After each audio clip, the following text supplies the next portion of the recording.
একবার একটা শেয়ালকে একটা বুনো শুয়োর তাড়া করলো। বুনো শুয়োর তো খুবই শক্তিশালী, শেয়াল তো তার সঙ্গে কখনোই এঁটে উঠতে পারবে না। এটা বুঝে শেয়াল পালাতে শুরু করলো। পালাবার পথে সামনে পড়লো একটা বেড়া। সে তাড়াতাড়ি ওই বেড়া ডিঙিয়ে পালাতে গেল, কিন্তু বেড়া ডিঙিয়ে পালিয়ে যেতে গিয়ে সে প্রায় পড়ে যাচ্ছিল। তখন সে বেড়ার গায়ে একটা কাঁটালতা দেখতে পেয়ে তাকে আঁকড়ে ধরার চেষ্টা করলো। যেই সে কাঁটালতায় হাত দিয়েছে অমনি হাতে কাঁটা ফুটে গেল, আর সে যন্ত্রণায় চেঁচিয়ে উঠল। তার সঙ্গে সঙ্গে কাঁটালতা তো মোটেই শক্তপোক্ত কোনো উদ্ভিদ নয়, তার ডাল তো অতি পলকা। সেই ডাল ভেঙে শেয়াল মাটিতে পড়ে গেল। তখন শেয়াল খুবই যন্ত্রণায় কাহিল হয়ে পড়ল, আর সে কাঁটালতার উপর রেগে গিয়ে খুব জোর চেঁচিয়ে উঠল। হ্যালো এভরিওয়ান, চলে এসেছি আমি পাপিয়া আবার একটি সুন্দর শিক্ষামূলক গল্প নিয়ে। গল্পটা শুরু যখন করেছি তখন শেষ তো করবই, কিন্তু তার আগে যারা জানো তারা তো জানোই, যারা জানো না তাদের জন্য আমি পাপিয়া, দুর্গাপুর ওয়েস্ট বেঙ্গল থেকে। আমি আমার জীবনে সুন্দর সুন্দর দিনের ভিডিও নিতে ভালোবাসি, আর সেগুলোর সঙ্গে ভালো একটা সুন্দর শিক্ষামূলক গল্প বলতে ভালোবাসি, আর সেগুলো তোমাদের মাঝে শেয়ার করতে ভালোবাসি। আর তোমরা যখন সেগুলো দেখে ভালো বলো, ভালো ভালো লাইক কমেন্ট দাও, তখন আমার ভীষণ ভালো লাগে। সেই জন্য আমার ভিডিওগুলো দেখে অতি অবশ্যই লাইক কমেন্ট করতে হবে। গাছপালা ফুল আমার ভীষণ প্রিয়, সেই জন্যই বাগান করেছি। আমি তো ফ্ল্যাটে থাকি, সেই জন্যই বারান্দা বাগান। আর এদিকে আবার বেড়াতেও ভালোবাসি, হুটহাট করে এদিক সেদিক যখন তখন বেরিয়ে পড়ি। সেই জন্য ব্যালকনিতে সেই সব ফুল গাছ লাগিয়েছি যেই ফুল গাছগুলোতে খুব অল্প যত্নেই ভালো ফুল পাওয়া যায় সারা বছর ধরে।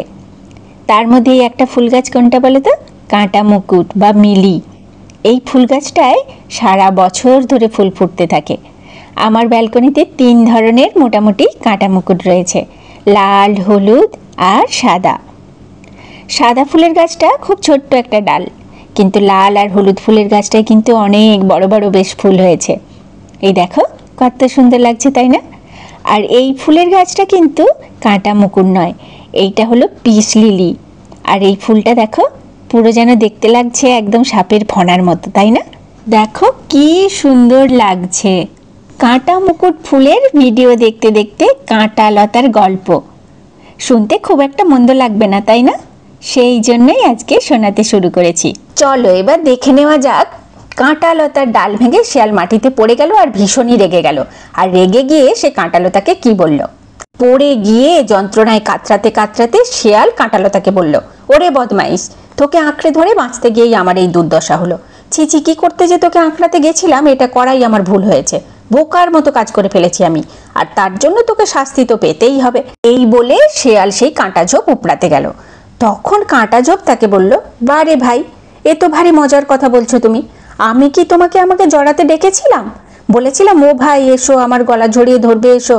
তুমি এসেছিলে কেন আমায় জড়িয়ে ধরতে? আমারই তো ক্ষতি হলো, আমার একটা ডাল ভেঙে তোমার জন্য পড়ে গেল। এই কথা শুনে শিয়াল আরও রেগে গেল, যেন তার ব্যথা যন্ত্রণা সব কিছুর জন্য দায়ী ওই কাঁটা ঝোপি। সে বলতে লাগলো, লজ্জা করে না আবার বড় বড় কথা বলা হচ্ছে? তুমি অতি নীচ, অতি ঘৃণ্য। দেখো তো এই বেড়া কত মহান। কই, ওকে আঁকড়ে ধরার সময় তো বেড়া আমাকে কোনো কষ্ট দিল না, সে আমাকে যথেষ্ট সাহায্য করেছে, আর তুই আমাকে ফেলে দিয়ে আবার বড় বড় কথা শোনাচ্ছিস? কাঁটালতা তখন হাসতে হাসতে বলল, বেড়া যে মহৎ সে কথা আমিও জানি, কারণ সে তো আমাকেও আশ্রয় দিয়েছে। কিন্তু তুমি কি? তুমি তো আমার থেকেও নিচু শ্রেণীর, কারণ তুমি আমাকে আশ্রয় করে বাঁচতে চেয়েছিলে। যে অপরের আশ্রয়ে বাঁচে তাকে আশ্রয় করে কি বাঁচা যায়?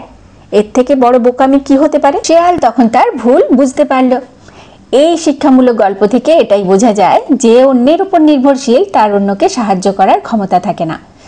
আজকের এই সুন্দর শিক্ষামূলক গল্পটা আপনাদের কেমন লাগলো অতি অবশ্যই লাইক কমেন্ট করে জানাবেন। আজকের এই গল্পটা তো এই পর্যন্তই। দেখা হচ্ছে পরবর্তী ভিডিওতে আবার কিছু সুন্দর সুন্দর ভিডিও ক্লিপের সাথে সুন্দর কিছু গল্প নিয়ে। আপাতত টাটা, বাই বাই, ভালো থাকবেন সবাই।